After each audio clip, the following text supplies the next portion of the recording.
Versículo 7.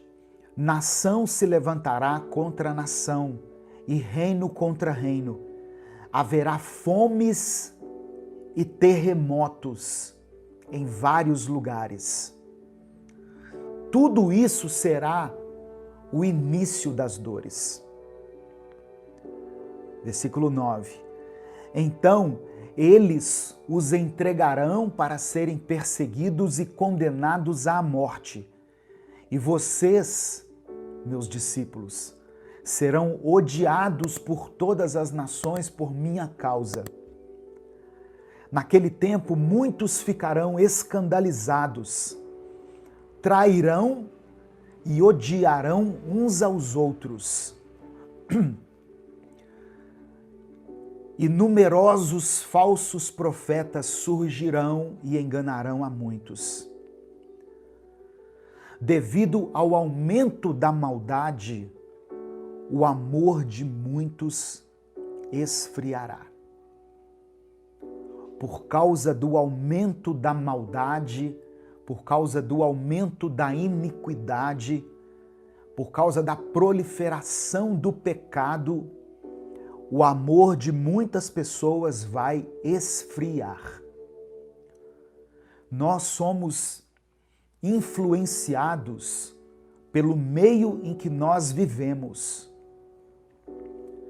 Se você vive em um ambiente onde falta amor, onde falta empatia, tolerância, solidariedade, você aos poucos vai se tornando também uma pessoa sem amor, sem empatia, sem misericórdia, sem compaixão.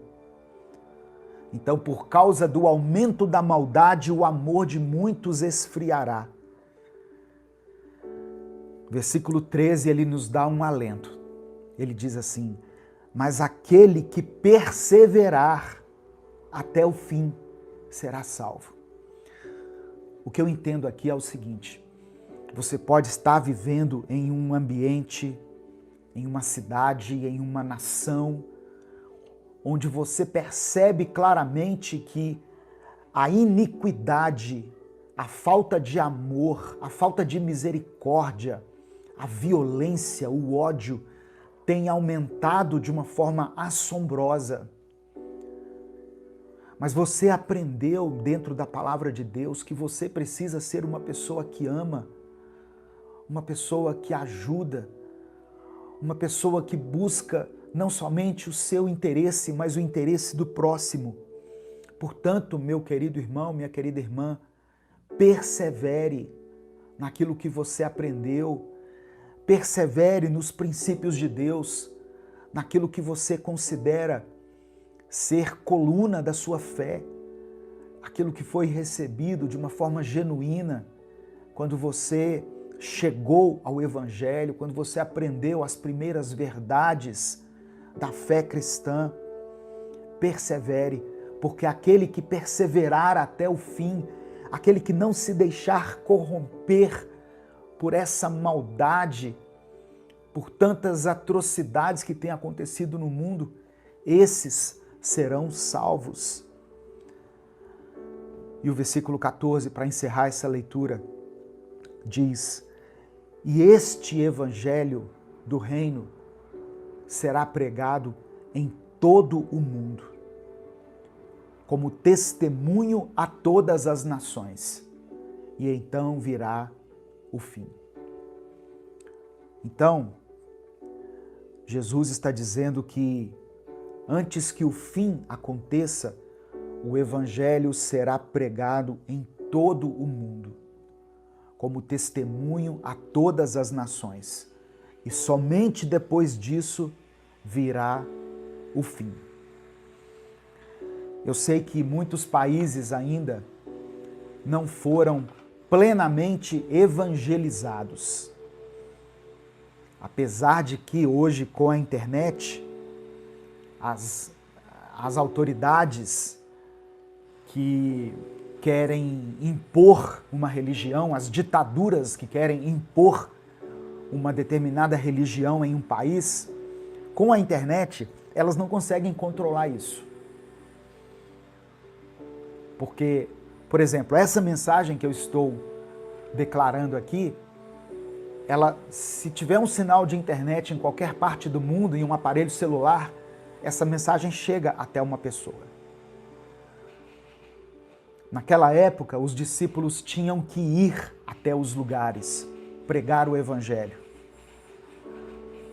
Hoje, eu sei que existem os missionários, né, e glória a Deus pela vida deles, que se deslocam até aqueles lugares mais afastados, aqueles lugares que são precários, que não têm facilidade em receber a palavra de Deus.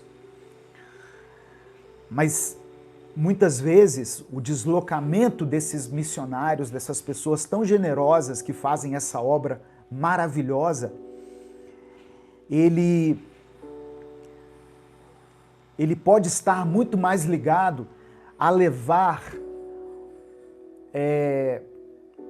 aquilo do qual as pessoas têm falta em suas necessidades básicas, de alimentação, de saúde. Mas o Evangelho, a palavra que chega aos nossos ouvidos, ela pode e deve ser propagada, principalmente hoje em dia, pelos meios de comunicação, que é uma forma muito mais eficaz de fazer com que o Evangelho alcance o mundo inteiro. Essa é a minha opinião, tá? Eu respeito quem tem uma opinião diferente, mas hoje, com a tecnologia, Deus nos permite alcançar lugares nunca antes imaginados, onde nós poderíamos chegar. Eu falo isso porque eu recebo relatos de Minuto com Deus chegando a lugares assim, por onde eu nunca pisei, onde eu nunca passei, mas as mensagens que eu prego chegam ali, não só as minhas, mas de outros evangelistas que tem aqui nas redes sociais, e são milhares de pessoas que fazem isso. Então aqui, nesse capítulo 24, a gente encontra uma cena muito forte, muito interessante, dos discípulos conversando em particular com Jesus e perguntando sobre o fim dos tempos. E muitas pessoas perguntam a respeito disso. Eu não sei quando Jesus vai voltar. Eu não sei que dia e que hora ele vai voltar. E ninguém no mundo sabe. Se alguém está aí prevendo que Jesus vai voltar num determinado dia, numa determinada hora, é mentira. Nós podemos observar os sinais, mas o dia exato em que ele vai voltar, ninguém sabe. Tá? Isso é uma realidade. Jesus falou sobre os sinais, e muitos sinais que ele mencionou aqui, eles são evidentes para nós nos dias de hoje. Jesus falou, por exemplo, sobre a grande tribulação, que vai ser um período de 3 anos e meio de muita dificuldade para aqueles que permanecerem aqui na terra e que não forem arrebatados. Aqui entra uma discussão, né? Entram 2 movimentos, um que diz que a igreja vai passar pela grande tribulação, outro que diz que a igreja será arrebatada antes da grande tribulação, que ela somente iria experimentar o princípio das dores. Ah, pastor, e qual que é o certo? Eu não sei qual é o certo.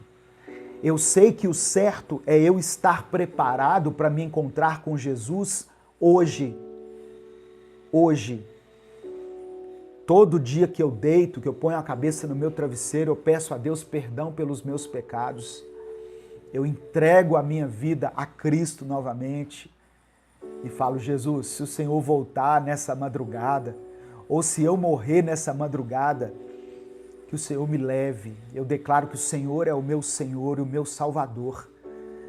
Então, nós não temos que ficar especulando quando será, mas sim estarmos preparados para que, se Ele voltar hoje, você seja levado, você suba com a igreja e vá se encontrar com Jesus nas nuvens. Amém?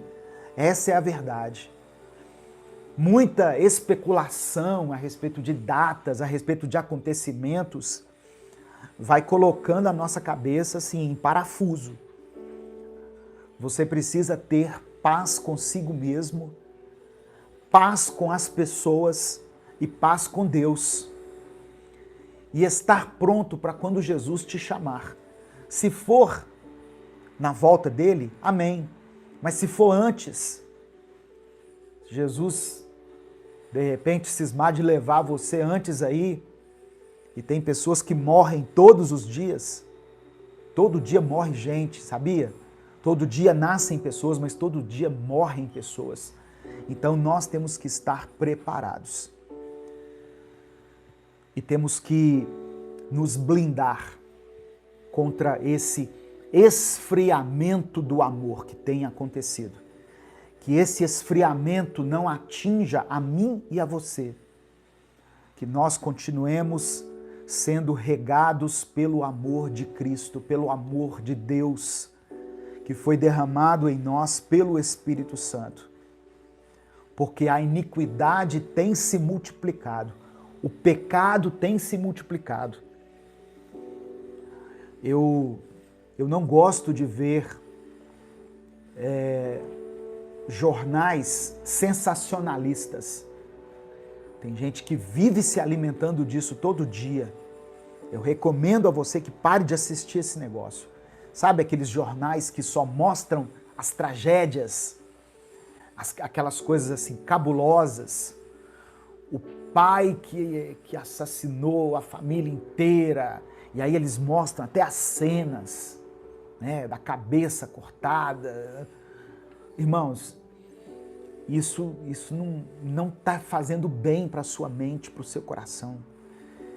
Isso muitas vezes está alimentando um ódio dentro de você, um sentimento de querer fazer justiça com as próprias mãos, porque quando você assiste essas coisas, você fica pensando aí no seu íntimo da seguinte maneira: essa pessoa tinha que morrer. Jesus tinha que voltar e dar um fim em todos esses aí que estão cometendo pecado.